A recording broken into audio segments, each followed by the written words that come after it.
Estimados irmãos e irmãs, continuando nossa reflexão, com o nosso tema bonito, Eu amo a minha igreja. Jesus subiu ao céu e está sentado à direita de Deus Pai Todo-Poderoso. Os discípulos de Jesus viveram a experiência da Sexta-feira Santa. Jesus pregado na cruz, privado de auxílio e abandonado. A sua vida extinguia-se na morte. Depositaram o seu corpo no túmulo, o qual fecharam com uma grande pedra, sinal de que, no fim, a morte tem poder sobre a vida. No encontro com o Senhor ressuscitado, eles fazem uma experiência que muda tudo o que julgavam saber sobre a vida e a morte. Jesus vem ao encontro. Eles reconhecem-no. Sim, é Ele, o crucificado. Ele lhes é familiar e, contudo, e ao mesmo tempo, estranho. Vem através de portas fechadas. Está presente e desaparece.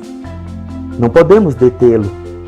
Através da dúvida e do medo, os discípulos começam a pensar para além da morte e acreditar. Deus ressuscitou o seu Filho dos mortos e o tomou na sua glória com a sua condição humana. Eles dizem, Jesus subiu ao céu e Deus deu-lhe o lugar de honra à sua direita. Jesus fracassou junto dos homens.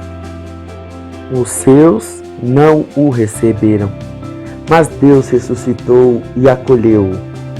Dá a seu Filho o lugar de honra à sua direita, fazendo assim dele o Senhor de toda a criação. A expressão sentado à direita do Pai tem para os cristãos de então, que tal como Jesus vinham do judaísmo, um significado muito especial. Deus, o Senhor e Rei, escolheu Israel como seu povo. Os reis que governam em Jerusalém passam para substitutos de Deus. Eles não governam em seu próprio nome, mas em nome de Deus. Enquanto não esquecerem isso, Deus estará com eles. Sabemos por um salmo o que era dito ao rei no dia da sua entronização. Assenta-te à minha direita, até que eu ponha teus inimigos como apoio de teus pés. Muitos homens piedosos pensam no Salvador prometido, o Messias, quando rezam este salmo. Numa das primeiras profissões de fé, os cristãos proclamam: Ele é o Senhor, maior e mais poderoso que todos os senhores do mundo. Esta confissão é uma frase essencial da nossa fé. Quando os primeiros cristãos confessam que o seu Senhor subiu ao céu, eles fazem alusão ao Antigo Testamento. No livro de Gênesis, faz-se referência ao patriarca Enoque, que faz caminho com Deus e depois é elevado por ele ao céu. Acreditamos também que o grande profeta Elias foi elevado ao céu, num carro de fogo, no meio de um turbilhão. Eliseu, seu discípulo, fica só e compreende que lhe é pedido continuar a obra de Elias. São Lucas escreve no fim do seu evangelho como Jesus se despede dos seus discípulos. Levou-os em seguida até perto de Betânia e, levantando as mãos, os abençoou. Enquanto os abençoava, separou-se deles e foi elevado ao céu. No início do seu segundo livro, Os Atos dos Apóstolos, narra outra vez a ascensão de Jesus, a fim de mostrar bem como a história terrestre de Jesus desemboca na história da igreja. Durante 40 dias, um período de tempo sagrado, o Senhor ressuscitado apareceu aos seus discípulos e falou-lhes do reino de Deus. Depois subiu em uma nuvem. o próprio Deus o ocultou. Atônitos e fascinados, os apóstolos fixam no céu. É então que dois mensageiros divinos lhes dizem: por que estáis olhando para o céu? Esse Jesus foi levado ao céu de vosso meio. Voltará assim como o viste subir para os céus.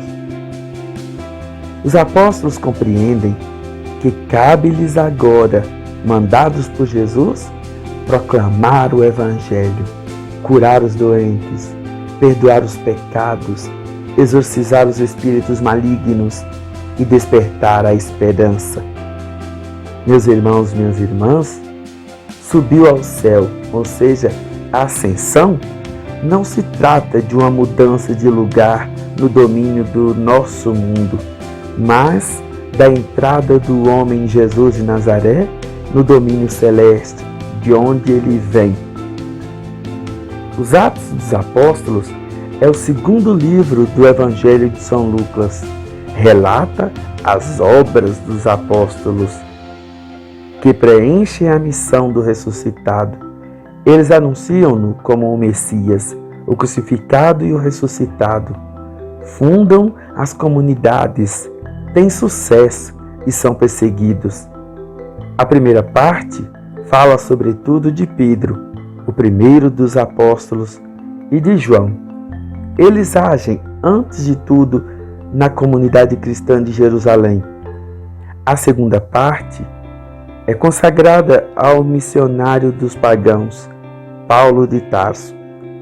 3 viagens missionárias. É ele que traz o Evangelho à Europa. O livro dos Atos dos Apóstolos termina com a pregação de São Paulo em Roma. A tradição testemunha que ele e São Pedro sofreram o martírio em Roma. É assim que Roma, a cidade dos apóstolos, se tornou o centro da igreja. 40 dias, um número sagrado. Durante os 40 anos de peregrinação pelo deserto, o povo de Israel aprende a confiar em Deus. Depois do seu batismo por João Batista, Jesus jejua durante 40 dias no deserto.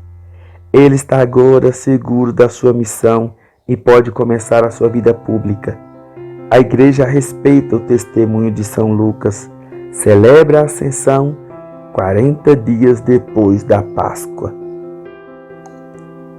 É pela fé que nós compreendemos o que São Lucas, que é um crente da sua igreja e da nossa igreja, atesta como o Evangelho de Jesus Cristo.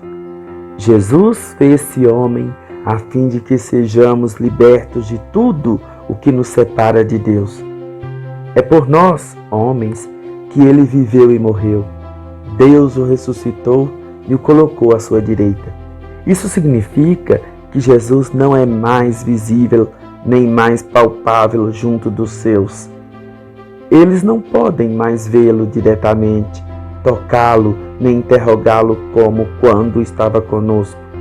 A separação significa também a despedida.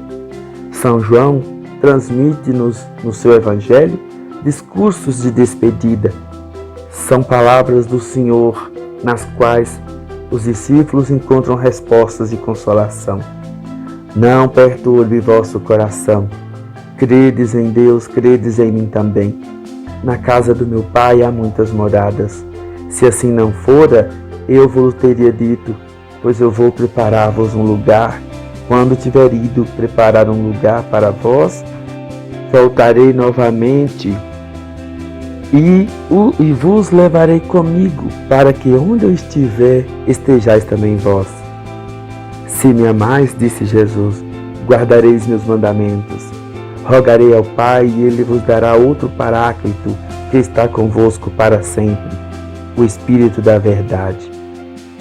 Convém a vós que eu vá, porque se eu não for, não virá a vós o Paráclito, mas se eu me for, vou-lo enviarei. Saí do Pai e vim ao mundo. Agora deixo o mundo e volto para junto do Pai. A Igreja de Cristo espera agora a segunda vinda do seu Senhor. Pela fé, estamos seguros que Ele nos prepara uma morada e uma pátria junto do Pai. Jesus quer que estejamos com Ele. Por isso, o céu ao qual levantamos os olhos não é mais apenas o lugar de Deus e de Jesus Cristo, mas também o sinal do nosso refúgio. Enquanto vivermos no mundo dos homens, não podemos falar do mundo de Deus, senão por imagens.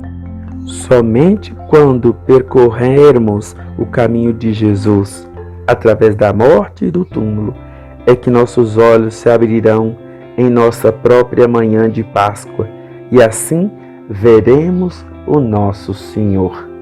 Meus irmãos, minhas irmãs, tenham todos um ótimo final de semana e um bom dia.